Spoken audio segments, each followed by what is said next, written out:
What's good, y'all? It's your boy Ross back at it again with another video, and we just finished up watching Monday Night Raw on its new home, Netflix.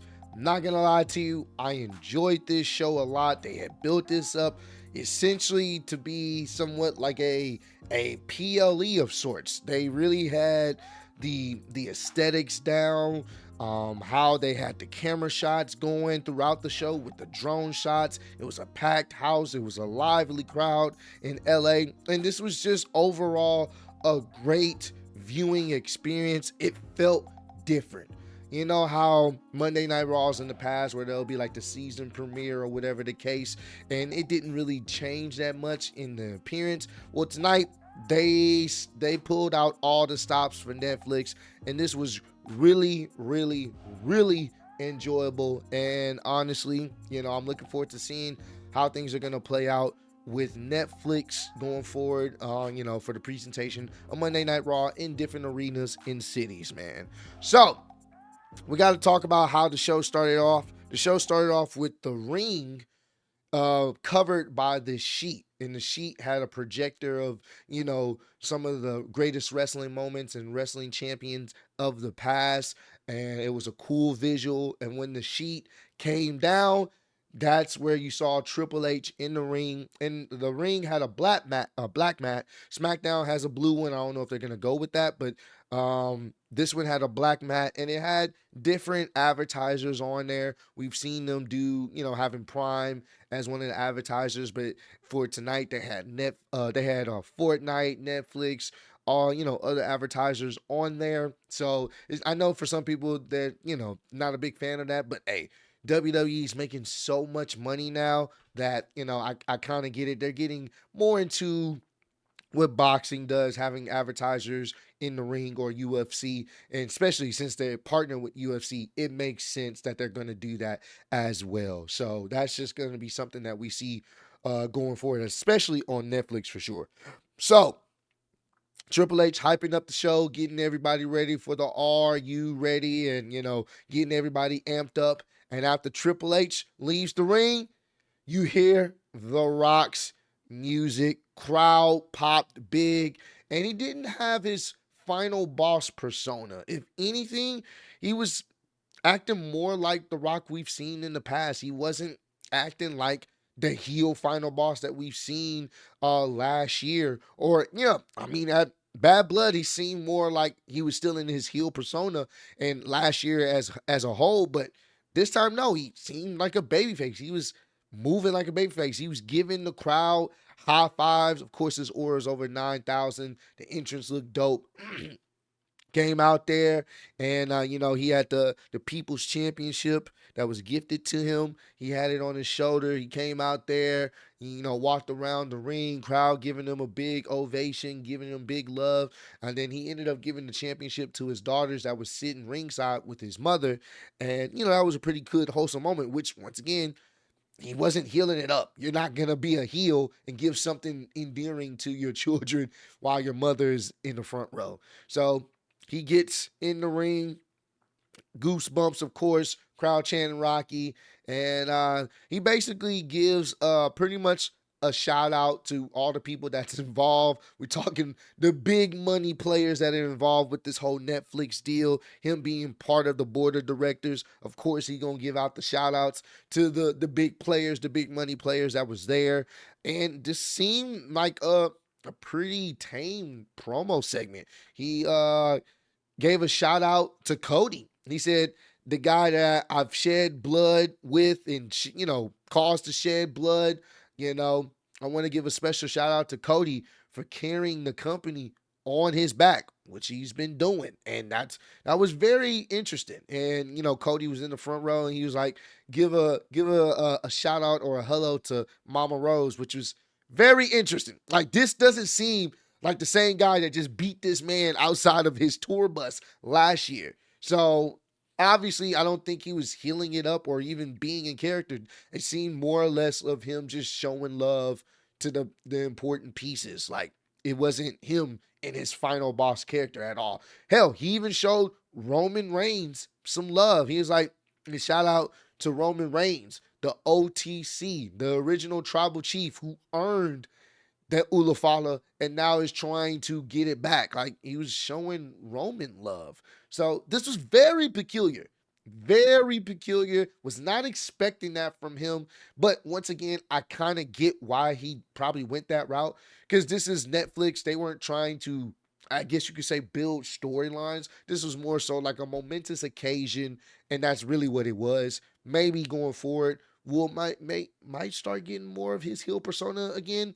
Don't know, but right now this was more so just to show love to the people that are involved in WWE and this big momentous occasion. So after The Rock leaves, solo music hit, and we're about to get the tribal combat between Solo Sikoa and Roman Reigns. Now, this match was fire, bro. This was a PLE main event caliber match.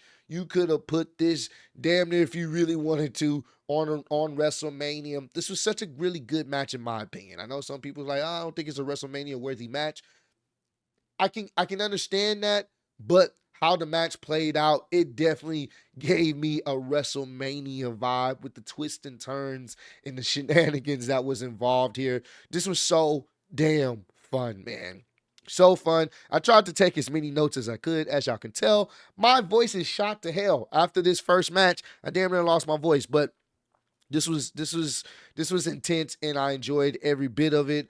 Solo looked strong at the beginning of the match, which I love that they did that. They made Solo for these past few weeks outside of a Survivor Series. Hell, these past few months, they've made Solo look really, really strong. And he looked strong going into this match. Roman was really on the receiving end of a lot of punishment. Solo was destroying Roman at one point with a steel chair, just brutalizing him, talking trash, basically saying, I loved you. The same thing that fucking Jacob Fatu tells Solo. He's like, bro, I loved you, bro. You didn't accept me. You didn't appreciate me. You didn't care for me. At one point, the tides turned. Roman Reigns started attacking Solo with the chair, and he even tried to hit Roman Solo with the concerto. He was trying to pack him up.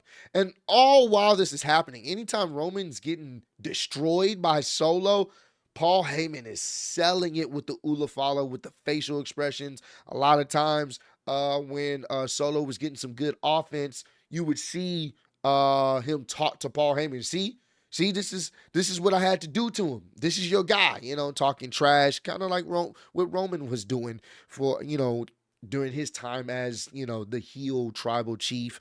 At one point in the match, we knew this was going to happen. This was tribal combat, even though they said no other bloodline members should be involved. We knew that wasn't going to be the case.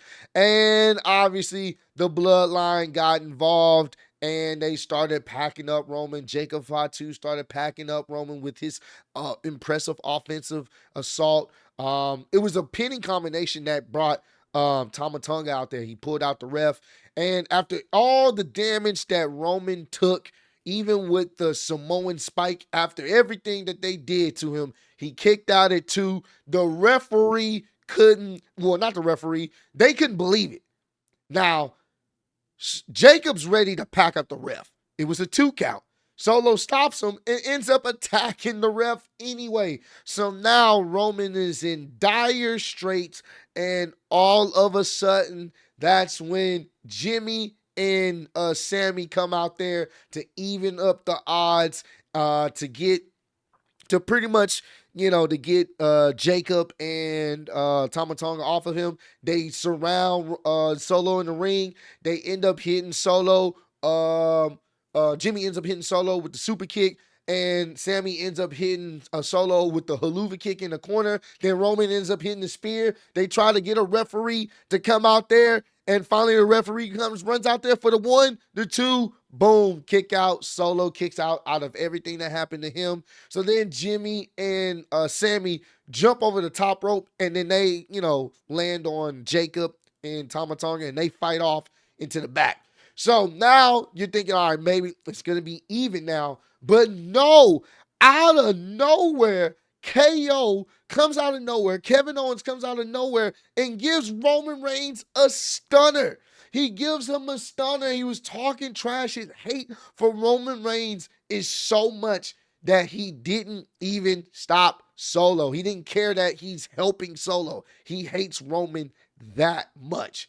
So Solo ends up going for the pin, the 1, the 2, and boom.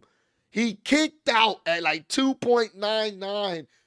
Crowd went crazy. I went crazy. Crowd's chanting for Cody to come out there. Cody runs out there with his nice little suit on, and he starts fighting off Kevin Owens. Goes for a springboard. Cody Cutter hits it on Kevin Owens. They start fighting off in the crowd. Now, it's finally just Roman and Solo. They have a nice back and forth, but ultimately Roman gets the best of him with hitting him with a spear for his troubles, and we get the 1, the 2, and the 3, and Roman Reigns has now beaten Solo Sikoa and has rightfully earned the Ula Fala. So, as crowd's celebrating, Paul Heyman gets into the ring. Roman's on one knee. Paul Heyman's about to give him the Ula Fala, but the way they framed this shot was beautiful. You see in the distance The Rock come out. They don't even play his music. It's just him kneeling. Roman doesn't see it. The Rock comes out. Then he finally sees him. Rock gets into the ring. He looks at Paul Heyman, and he tells Paul Heyman, hey, let me be the one to give this to him. Paul Heyman blesses it. He gives the Ula Fala to The Rock. The Rock looks at the Ula Fala. He looks at Roman, and he places the Ula Fala on Roman Reigns. And they embrace, they hug, and they shake hands. And here's the thing about this. Even before all that happened, well, once Roman had the Ula Fala, it's just that intense stare down. Nothing, we don't know really what was said, but it was just that visual that this could possibly be this year's main event of WrestleMania. And here's the thing. They embraced, they shook hands, there was no issues.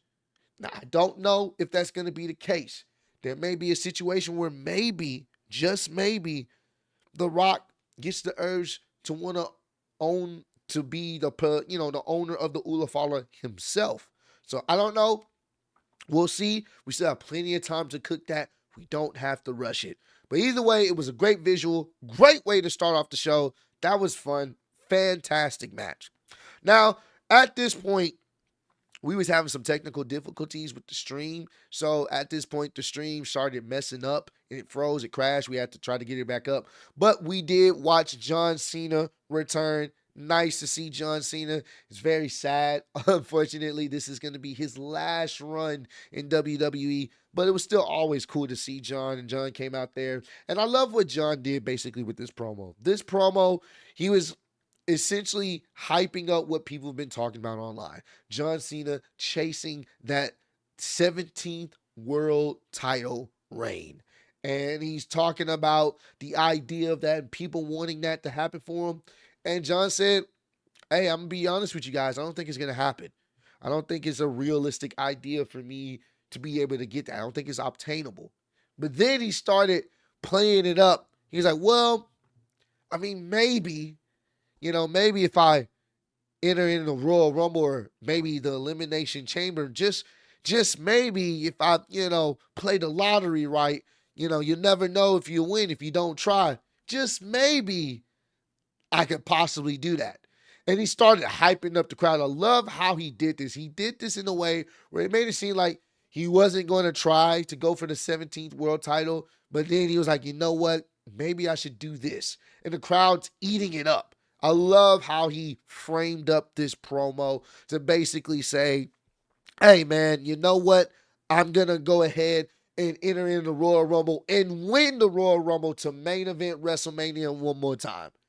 I like how he did that. He even called out some names like Drew McIntyre, CM Punk, or maybe Cody. I like how he was teasing all these potential dream matches. I love what they're doing there. It's really unpredictable. The Royal Rumble is going to be very unpredictable this year. Like, legitimately, it can be multiple people here. So I'm really excited about that. And once again, great way to frame up the promo like he wasn't sure of himself, only to be like, you know what? I'm going to be in the Royal Rumble. So very cool to see John Cena back in the WWE. Next, we got Rhea Ripley versus Liv Morgan for the Women's World Heavyweight Championship. Uh, this match, the crowd died down just a little bit because after that first hour and 30 minutes, it was just intense. It was intensity by the crowd, but it died down just a little bit at this point. They started, Rhea started up packing up Liv as expected. She's the more dominant, overpowering individual in this situation. Earlier in the match, Liv kicked out of a riptide very early in the match. At another point, Liv started healing it up, and she started doing the Three Amigos, which did not look good. And then she tried to hit, she hit Rhea with a frog splash that looked not good at all. That frog splash was, no. I get it. She's supposed to not to show respect, but it's more so her being a heel, but it didn't look good. It didn't look good. But ultimately, Rhea ended up getting the advantage and hit Liv with not one, but two back-to-back riptides to get the 3-count pin victory over Liv Morgan. And now she is your new Women's World Heavyweight Champion, which honestly, I think a lot of us was happy about that. It made sense. We can be done with this feud and move on to something else. I'm all for it. She got a huge reaction. Like I said, this match was okay. It wasn't bad. It wasn't their best match. I liked their SummerSlam match more than this one. This was okay, but I'm just glad the feud's over. The right person won, and we can move on. Dom tried to get in the ring to, appeal to Rhea, like, hey, man, let's hug again. Rhea put down the title and kicked Dominic straight in the balls and hit Dominic with the riptide for the one, well, not the 1, 2, 3, but just to be done with Dominic. So as she's walking up the ramp, you hear the Undertaker gong go off. It was a cool moment. Crowd popped. Me and Dub popped. That was like, unexpected. He comes out there on his chopper, riding around the ring. He comes back and he gives Rhea Ripley the fist bump and some love. And they do the iconic pose where he puts his hands up, like, when he would do that with Kane, he would put his hands up, put his fist up, and Undertaker and Rhea Ripley did the same type of pose. It was really dope to see. Just for them to give Rhea Ripley that type of love from a legend that I'm sure she watched so many times growing up, that was super cool. Undertaker didn't say nothing. It was just the fact he came out there. Great reaction. Great moment for Rhea Ripley. That was tough, bro. That was tough. I love to see that. So shout out to the Undertaker for doing that. Next, we got Travis Scott coming out there, with his iconic song Fiend, smoking a blunt while holding a modernized version of the WWE Hardcore Championship belt. It has the hardcore tape on it. I thought that shit was pretty tough. Smoking a blunt is wild too, but it's legal out there. So he's smoking a blunt while you hear Fiend in the background, then Jey music hit, and Jey and Travis Scott go down to the ring. Crowd is turned up for the entrance. And shout out to Michael Cole, bro. Michael Cole was having a great time tonight. When Travis Scott came up there to dap up Pat McAfee and Michael Cole dapped up Travis Scott with one of the most unseasoned daps I've ever seen in my life. But Cole was having a great time. They both yeeting on the top of the announce table. Even though Cole was still off beat, you can tell Cole was having fun, bro. It was great to see that. Pat McAfee was having fun on commentary too. Great entrance, Jey got. So this is where the crowd really died. At this point in the match, in the show, the crowd was pretty much silent. And it wasn't that this wasn't interesting, in my opinion. I just think they kind of ran out of steam. So we had Jey versus Drew. Drew is on his mission to essentially take out all of the bloodline members, the OG bloodline members. That's his mission right now. So Drew comes out there, got his entrance, and Jey attacks him during the entrance. He jumps right through the ropes and attacks him, and we on the way, but ultimately Drew gets the advantage. And majority of this match, Drew was getting pretty much the offense in. At one point, there was dueling chants for let's go Drew, let's go Jey. But majority of this match, Jey was getting his ass kicked. At one point, Jey kicked out on the first Claymore, which was very impressive. They were kind of moving on the ropes, running the ropes, and Drew ended up hitting him with a Claymore kick. He kicked out. Drew couldn't believe it. Then at another point, Drew is trying to hit another Claymore after he pummeled Jey in the corner turnbuckle. But as he's about to run and hit the Claymore kick on Jey, Jey passes out. He falls down. He has no more energy. So Drew is essentially going back to another corner. He's like, get up, Jey.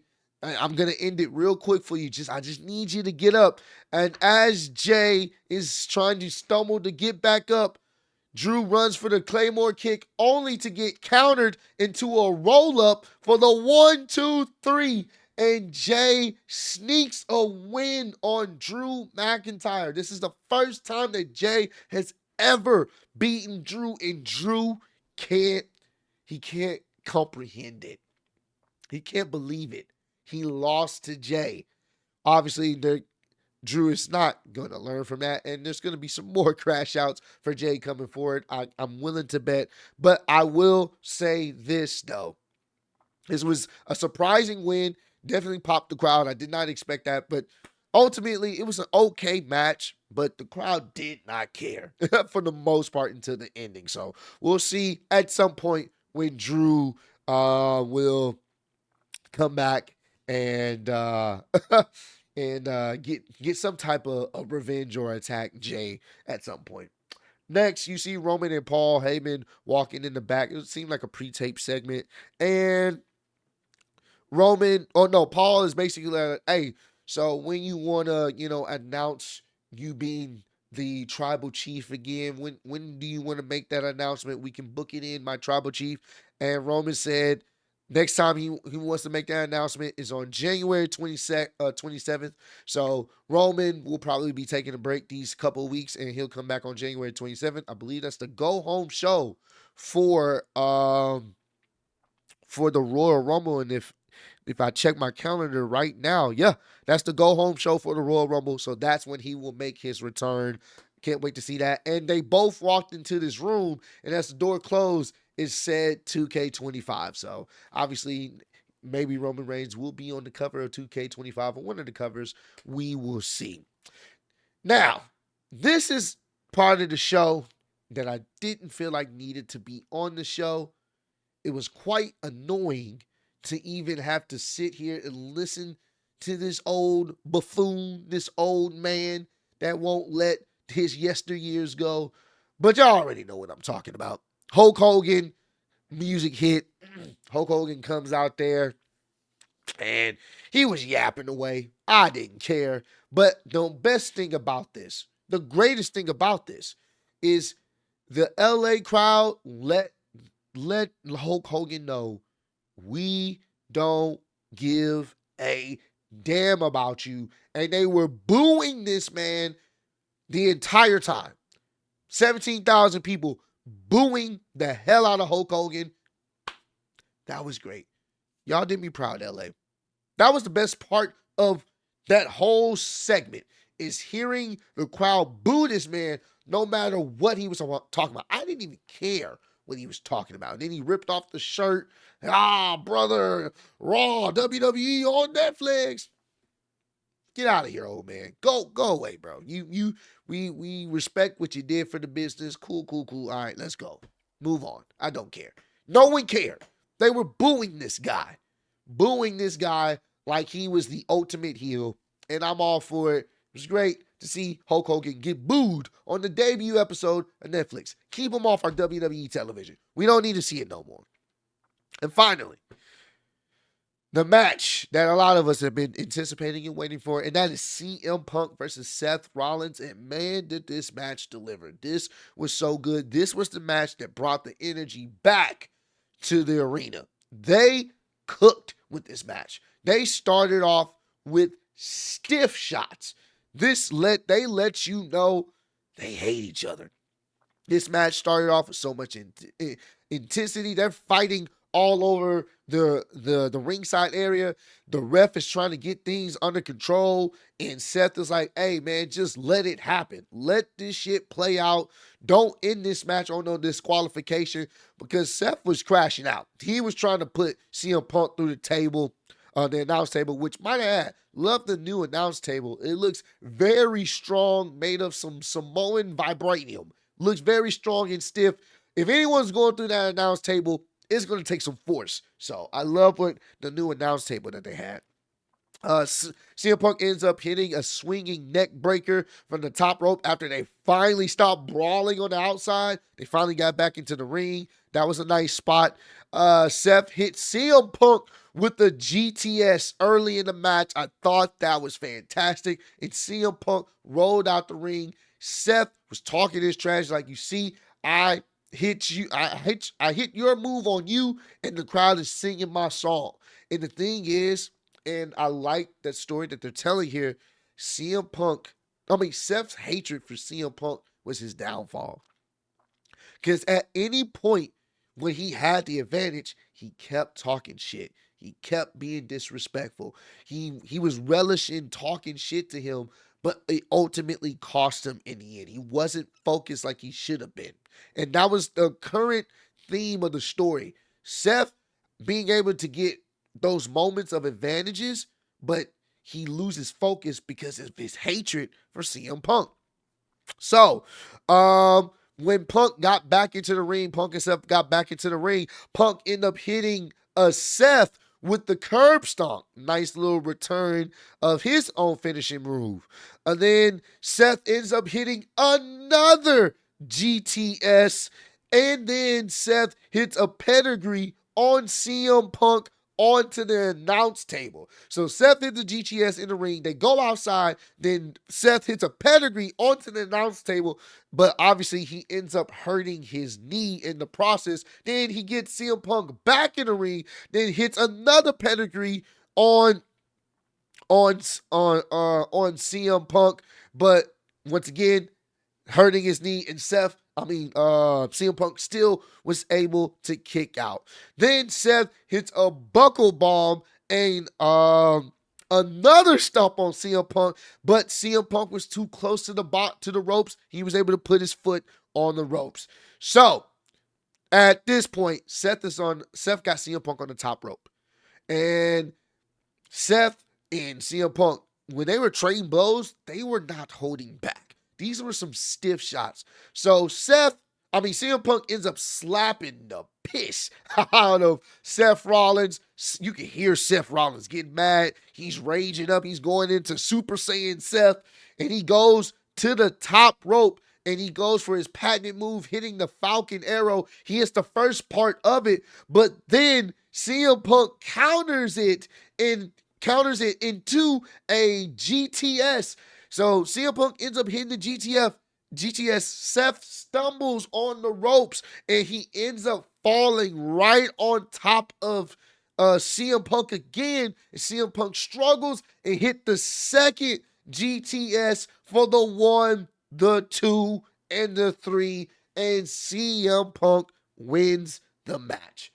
Fantastic match. I know some people will say there was a lot of finishers being kicked out, and I can understand that. Granted, the pedigree is fucking the setup move at this point. So I can understand that. There definitely you can give that fair criticism if you want to, but I still enjoyed the match. This was definitely fun to watch. And the visual at the end, you see CM Punk, he's bruised and battered, he's tired, but you see Seth bleeding from his cheek. He's bleeding from the GTS, the multiple GTSs, and ultimately Seth Rollins lost because he couldn't control his anger. He couldn't control his emotions, and CM Punk was able to capitalize when he needed to. I do not think this feud is done. It should not be done. We need another match, and I hope we do get it. I hope we do, because the lasting shot, because they switched over to their YouTube page, the WWE YouTube page, you can see Seth just sitting on the ring apron, just defeated because he lost. This is the same guy that said, when I beat CM Punk, he's going to go away for another 10 years. I'm still going to be here. But he lost. He lost to him. He thought he had him, and he lost. And CM Punk stood victorious.